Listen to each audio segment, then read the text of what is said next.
107 FM, and I told you we'll be joined by the president of the Accra Business School, Professor Cedric Bell, who's joined us in studio. Good morning, Professor Bell. Hope you're doing good morning. well. Delighted to be with you again. Thank you very much. Sure. It's always a pleasure having you join us here on the Super Morning Show. Hope everything is well with the Accra Business School. Yes, indeed. It's been a very exciting and challenging time, and we're looking forward in particular to our upcoming graduation, which of course is this Saturday. Exactly. And I mean, let's start from the Saturday graduation. Why is that graduation particularly special for the Accra Business School? Well, obviously, all graduations are very special for the graduates and their families, and indeed for the institution hosting and convening the graduation. But this one is particularly special for us simply because we have the very first cohort of Wrexham University MBA students graduating. We started this course in February of last year, MBA, and they are now graduating. So that is the icing on the cake, so to speak, of this Saturday's graduation, which will also see in total over 260 young Ghanaians graduating through KNUST, our very much established and valued local state university partner. That's interesting. But talking about Wrexham University, let's look at something also, because this September, the Accra Business School will be launching 2 Irish University degree courses in computer science. Tell us more about that. Yes, indeed. The first thing I'd like to emphasise is that the partnership between Accra Business School and the South East Technological University in Ireland is the very first collaborative partnership between an Irish university and a Ghanaian higher education institution. We first launched their MSc in Information Technology last September, but now we're moving further into the relationship by launching 2 undergraduate courses in September, a BSc in IT Management and a BSc in Cybercrime and IT Security. And I think one of the rationale for this diversification is obviously to align the Accra Business School much more closely to the government's digitalisation policy. Great. So for that person listening, you're probably asking himself the question, what benefits will this partnership bring to Ghana and the young people who want to specialise in IT?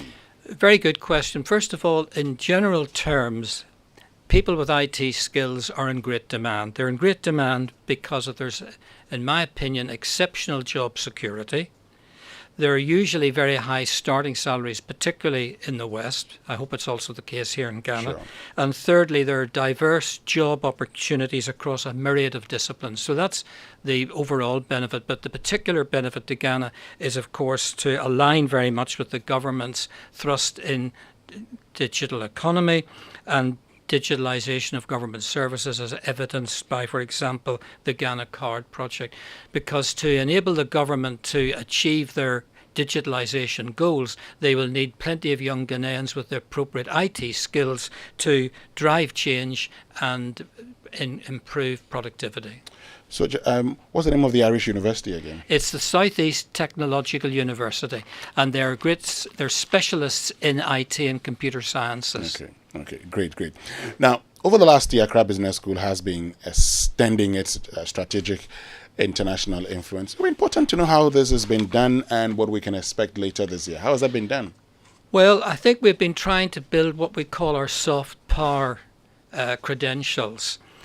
We feel that's very important for the students of Accra Business School to be able to have broader career horizons and also to be able to network effectively with international personnel.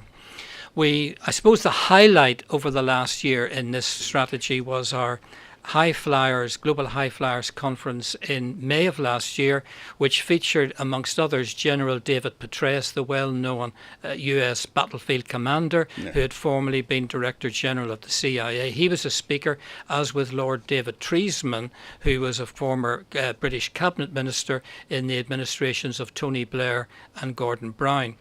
So while that was the highlight, the other features have included Bishop Gideon, who is, of course, the founder of the Accra Business School. His Legionary series has attracted leaders across the globe that he interviews live on a Thursday night. And most recently, he had one of the leaders of one of the party political parties in Westminster participating. Sir Geoffrey Donaldson, leader of the Ulster Democratic Unionist Party. And further to other things that are happening later this year, we will have the former First Minister of Northern Ireland visiting Ghana, and she hopefully will be participating in our graduation ceremony in November. Great. So what can we expect later this year apart from the one in November? Any other things to expect? Two other things that are happening. Firstly, we are launching with KNUST our Global Executive MBA course. And one of the specialties of this course is that the students will spend a week in Europe and a week in Asia as part of their ongoing discipline and training, learning how to do business in Europe and learning how to do business in Asia. And that will be, of course, hosted by a leading university in the UK or in India or Malaysia. So that's another facet, and that's been feasibly possible because of the networks we have built up through our soft power and connections. I would say, and I think it's very important to emphasize this, that Ghana is very well respected and regarded beyond the borders of Ghana. When you live in a country, understandably, you see the shortcomings, and we all do. But I can truthfully say, and it's a great pleasure to record, that Ghana has a very high reputation amongst the wider international community. Great. And talking about Ghana, so we know that Ghana is going through difficult economic times. How's that impacted on student recruitment at the Accra Business School? Well, of course, it has had an impact. One would have to recognise that, because clearly most people are finding the economic situation particularly challenging.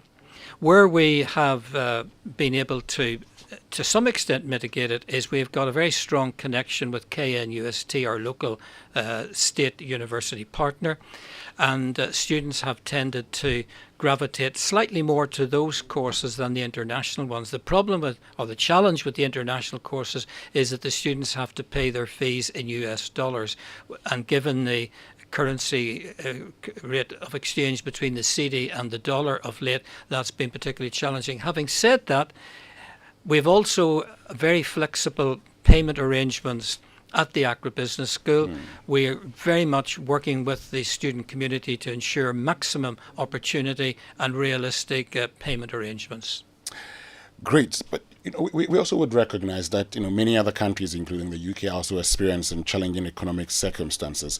Now, is the situation in part attributable to poor political leadership?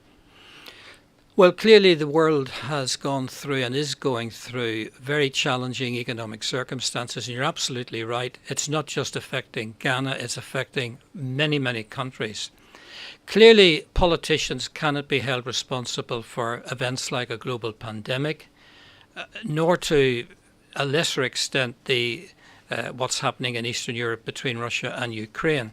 I think the problem is that in part economic difficulties can be attributed to politicians, and I think there's a rationale for that. In my experience, the quality and calibre of people in political life generally has diminished. I think there are a number of reasons for that, one of which, of course, is the impact of social media. I think a lot of politicians get a lot of abuse in social media, particularly ladies. But I think also politicians tend to focus on the here and now. And that is one of the problems. A lot of the challenges economically are long term, whereas most politicians understandably put an emphasis on the next election and being re-elected. And that, I think, has induced them to postpone taking decisions which they know need to be taken, but which are going to be unpopular. I'll give you one example. Take President Macron in France. He waited until he had been re-elected and there's no more elections to face before moving towards dealing with what he has to deal with, and that is the pension situation in France. They're hoping to raise the pension age from 62 to 64, because if they don't, it's going to adversely affect the economic financial position in the country. But he's waited until he has no more elections to face before moving in that direction. Whether he's been able to sell it effectively is another matter, but I think part of the problem is attributable to politicians, and I think it's attributable in part to the fact that they're constantly eyeing the next election. Great. So, I mean, We've been talking about September admissions. How can they apply for those students listening to us now who are saying, I want to be at the Accra Business School?